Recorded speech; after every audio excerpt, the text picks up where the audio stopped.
अब स्टूडेंट्स सबसे important point पर आते हैं। नॉर्मल डिस्ट्रीब्यूशन में हम किस तरह से कैलकुलेशन करते हैं। प्रोबेबिलिटी की कैलकुलेशन के लिए हम इस ग्राफ का यूज़ करते हैं और एरिया मेथड को यूज़ करते हैं। आपको मैं बता चुका हूं कि total area under normal curve is assumed as 1 और 100%। दैट मीन्स टोटल प्रोबेबिलिटी 1 होती है, 100% होती है और उसको हम डिस्ट्रीब्यूट कर सकते हैं x की वैल्यूज़ के लिए।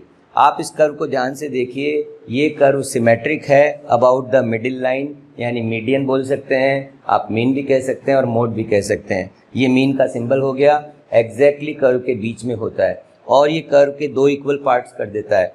इस लाइन के इधर 50% एरिया और इस लाइन के उधर भी 50% एरिया। नाउ क्योंकि ये कर्व सिमेट्रिक है तो इसके मिडिल लाइन के दोनों तरफ कुछ इंपॉर्टेंट पॉइंट्स आएंगे। देखिए, एक पॉइंट तो पॉइंट ऑफ इन्फ्लेक्शन मैं बता ही चुका हूँ, ये दो पॉइंट आते हैं और उनका x का वैल्यू कितना होता है, मीन माइनस स्टैंडर्ड डिविएशन। तो ये हो गया मीन से छोटा वैल्यू, एक पॉइंट ऑफ इन्फ्लेक्शन मिल गया आपको और दूसरा point of inflection mean plus sigma, equal distance पे आएंगे। अब आपको क्या ध्यान रखना है कि इन दोनों पॉइंट के बीच का एरिया, यानी कि आप बोल सकते हो ये एरिया देखिए कितना लिखा हुआ है, 68.28%। अगर आप 100 का डिवाइड कर देंगे तो 0.6828, तो आप कह सकते हैं mu minus sigma and mu plus sigma, इसके बीच का एरिया होता है 68.28%। और आपको ये याद रखना पड़ेगा, एग्ज़ाम में पूछा जा सकता है कि mu minus 1 sigma and mu plus 1 sigma के बीच में नॉर्मल कर्व का टोटल कितना एरिया आता है, तो आपका जवाब होगा 68.28%। Now the second important point, आप और एक सिग्मा पीछे आ जाइए और उधर एक सिग्मा आगे चले जाइए। सिग्मा यहाँ पे स्टैंडर्ड डिविएशन है, तो आपको 2 पॉइंट मिले, mu minus 2 sigma and mu plus 2 sigma. अब देखिए, mu minus 2 sigma and mu plus 2 sigma, ये दोनों जो लाइन है आपको दिखाई दे रही है ऑर्डिनेट्स, यहाँ पर टोटल एरिया कितना कवर होता है नॉर्मल का, तो 95.46% एरिया कवर होता है। फाइनली एक सिग्मा और पीछे आ जाइए और उधर एक सिग्मा और आगे चले जाइए, तो 2 पॉइंट और मिलेंगे, mu minus 3 sigma and mu plus 3 sigma.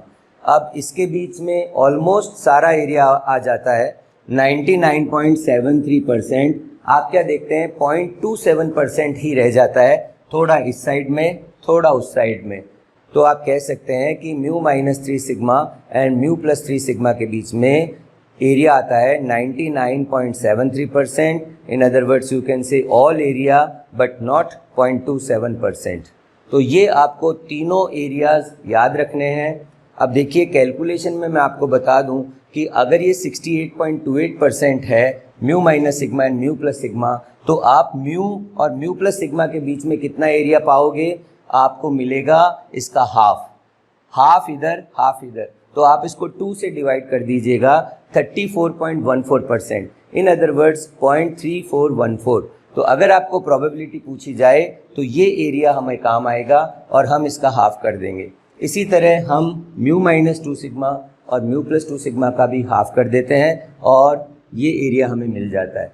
Calculation के क्वेश्चंस में मैं आपको एक्सप्लेन करूंगा। राइट नाउ आप इस ग्राफ को देख लीजिए, एरिया की इन वैल्यूज़ को आप याद कर लीजिए, सो दैट जब हम क्वेश्चन करें तो आपको अच्छी तरह समझ में आए।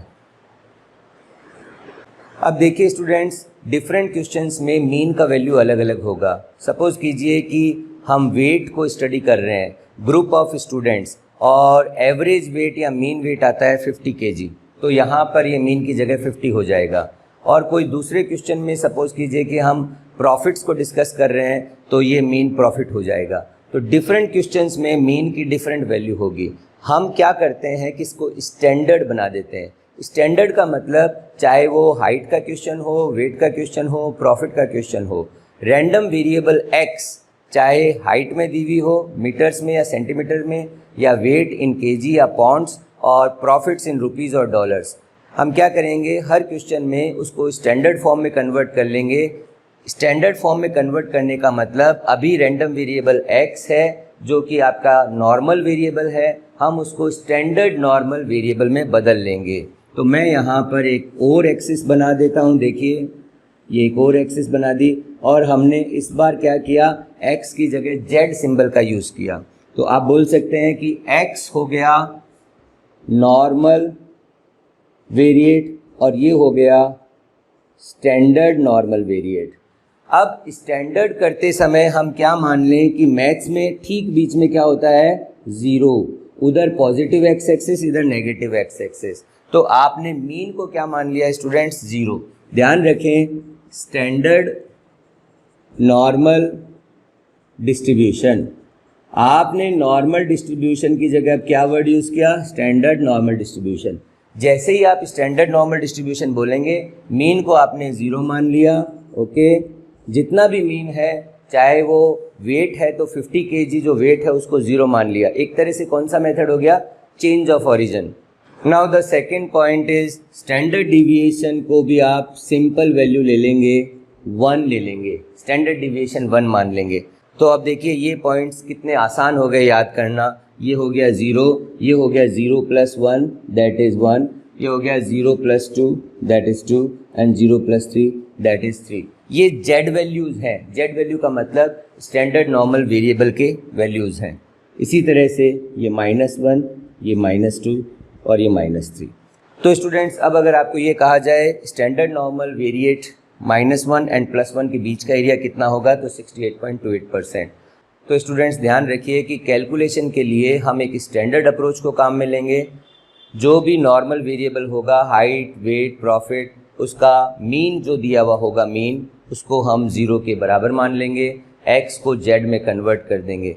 अब आपकी बुक में लास्ट के अंदर एक नॉर्मल डिस्ट्रीब्यूशन के एरियाज़ दिए हुए हैं, एक टेबल दी हुई है जो कि स्टैंडर्ड नॉर्मल डिस्ट्रीब्यूशन की है, ना कि x की। यानी कैलकुलेशन में हम एक स्टैंडर्ड बना लेते हैं, और स्टैंडर्ड के लिए आप यहाँ देख लीजिए, स्टैंडर्ड नॉर्मल डिस्ट्रीब्यूशन के लिए मीन 0 है एंड स्टैंडर्ड डिविएशन 1 है।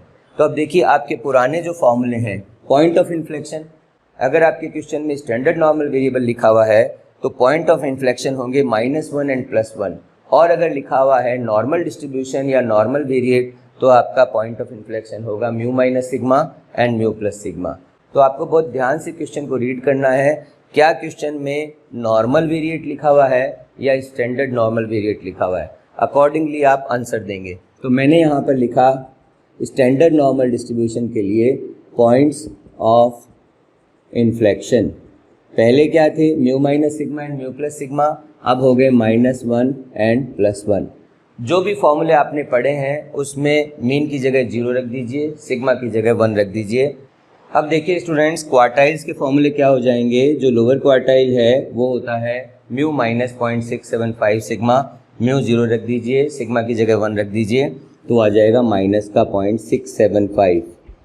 क्वार्टाइल 3 हो जाएगा μ + 0.675 सिग्मा, वो हो जाएगा 0.675 प्लस का। ओके, तो ये आपके क्वार्टाइल्स हो गए, ये पॉइंट्स ऑफ इन्फ्लेक्शन। QD का क्या फॉर्मूला था, 0.675 सिग्मा, सिग्मा की जगह 1 रख दीजिए, अब QD का फॉर्मूला हो जाएगा 0.675। एंड फाइनली मीन डिविएशन का फॉर्मूला हो जाएगा 0.8 सिग्मा में आप सिग्मा की जगह 1 रख दीजिए, 0.8। तो स्टूडेंट्स, जो फॉर्मूले नॉर्मल डिस्ट्रीब्यूशन के लिए थे वही हैं, ओनली हमने क्या किया, मीन की जगह 0 एंड सिग्मा की जगह 1 रख दिया। अगर क्वेश्चन में नॉर्मल वेरिएट लिखा है तो हम पहले वाले फॉर्मूले काम में लेंगे, और अगर स्टैंडर्ड नॉर्मल लिखा हुआ है तो हम मीन 0 एंड सिग्मा 1 मान लें, उन्हीं फॉर्मूलों के अंदर ये वैल्यूज़ रख देंगे और अपना जवाब देंगे। आप सेट के जब क्वेश्चन करें तो इनको देख सकते हैं, आपकी प्रैक्टिस हो सकती है। फाइनली स्टूडेंट्स, एक और पॉइंट हम कवर कर लेते हैं, और वो है कम्युलेटिव प्रोबेबिलिटी फंक्शन। जिस तरह से कम्युलेटिव फ्रीक्वेंसी होती है उसी तरह से कम्युलेटिव प्रोबेबिलिटी होती है, और नॉर्मली कम्युलेटिव फ्रीक्वेंसी का मतलब होता है लेस देन, वैसा ही मीनिंग यहाँ पर है। हम किस तरह से इस फंक्शन को दिखाते हैं, देखिए 5, जैसे हमने P लिखा था वैसे ही हमने लिख दिया 5। 5 मीन्स कम्युलेटिव के लिए यूज़ हो रहा है, और यहाँ पर कोई भी वैल्यू होगा x का वैल्यू 1 2 3 कुछ भी हो सकता है, तो आप बोल सकते हो this function gives you the probability less than और इक्वल टू x। आप सभी जानते हैं कि कम्युलेटिव का मतलब लेस देन होता है। अब देखिए यहाँ पर अगर आपको ये 2x यानी स्मॉल x और कैपिटल X से कन्फ्यूज़न हो रहा है तो आप ऐसे लिख सकते हैं phi a is equal to probability x less than equal to a। इसका मीनिंग ये है कि अगर मैं यहाँ पर इस कर्व में कहीं पर भी a लगा दूँ, a कहीं पर भी हो सकता है, इधर माइनस इनफाइनाइट, तो phi a का मतलब है माइनस इनफाइनाइट से a, या कहें तो a से लेस। अब देखिए लेस देन फ्रीक्वेंसी होती है ना, वैसे ही लेस देन प्रोबेबिलिटी, तो a से लेस जितना भी एरिया है ना वो वैल्यू आपको बताना पड़ेगा, वो हो जाएगा phi a।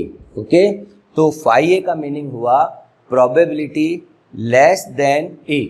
तो ये भी आपको एग्जाम में पूछ सकते हैं। अब देखिए मैं आपको एक क्वेश्चन पूछता हूँ, जैसे मैंने लिखा यहाँ पर phi 0। अब देखिए phi 0 हो गया, यहाँ पर माइनस इनफाइनाइट से 0 के बीच का एरिया कितना हुआ, हाफ ऑफ द एरिया 0.5, तो आप बोल सकते हैं phi 0 हो गया 0.5। अगर आपको phi 1 बोले, ओके, तो आप देखिए 1 कहाँ पर आता है, यहाँ पर, तो इस लाइन के इधर का प्रोबेबिलिटी, तो इतना तो हो गया 0.5, मैंने देखिए 0.5 लिख दिया, और इतना एरिया और बचा है ना, इतना एरिया, तो आप 68.28 का हाफ कर लीजिए, 34.14%, दैट इज 0.3414, तो यह आ जाएगा 0.8414। इस तरह से आपने phi 1 निकाल लिया। अगर आपको phi 2 निकालना हो तो आप माइनस इनफाइनाइट से 2 तक इतना एरिया निकाल लीजिए। phi 2 और phi 3 का वैल्यू स्टूडेंट्स आप खुद ही कैलकुलेट कीजिएगा। मैं आपको एक और क्वेश्चन दे रहा हूँ, आप phi -1 इसका भी वैल्यू निकाल सकते हैं, -2 -3। ग्राफ आपके सामने है, क्वेश्चन में इन एरिया को यूज़ कर सकते हैं। कभी भी आपको हाफ एरिया लेना है तो इसका हाफ कर लीजिए, इस लाइन के इधर 50% 0.5, इस लाइन के उधर भी 50%, तो आपको आसानी से क्वेश्चन हो जाएंगे। स्टूडेंट्स थोड़े एफर्ट्स पुटअप कीजिए, इस वीडियो को ध्यान से देखिए, समझने की कोशिश कीजिएगा, सो दैट हम नेक्स्ट वीडियो में जब कैलकुलेशन करें तो आपको आसानी से समझ में आए। एग्ज़ाम में इस एरिया से क्वेश्चन 2 तरीके से पूछे जाते हैं, एक थ्योरेटिकल होते हैं यानी कंसेप्ट बेस्ड, जिसमें कोई कैलकुलेशन नहीं होती, जैसे नॉर्मल डिस्ट्रीब्यूशन कंटिन्यूस होता है, बाई पैरामेट्रिक होता है, यूनी मॉडल होता है, सिमेट्रिक होता है, बेल शेप्ड होता है, मीन मीडियन मोड इक्वल होते हैं, QD MD के फॉर्मूले में आपको बता चुका हूँ। तो इस तरह के क्वेश्चंस पूछे जा सकते हैं। सेकंड होता है कैलकुलेशन बेस्ड क्वेश्चन, जो इस ग्राफ के एरिया पर बेस्ड होते हैं, उसकी भी हम प्रैक्टिस करेंगे। अभी आप इन वैल्यूज़ को याद कर लें, हो सकता है एग्ज़ाम में आपको केवल वैल्यूज़ ही पूछ लें। तो स्टूडेंट्स आई होप आपको कंसेप्ट समझ में आएंगे, एंड नेक्स्ट वीडियो में आपके ये कंसेप्ट और क्लियर होंगे जब हम न्यूमेरिकल क्वेश्चंस करेंगे। तो तब तक के लिए गुड बाय, मिलते हैं नेक्स्ट वीडियो में।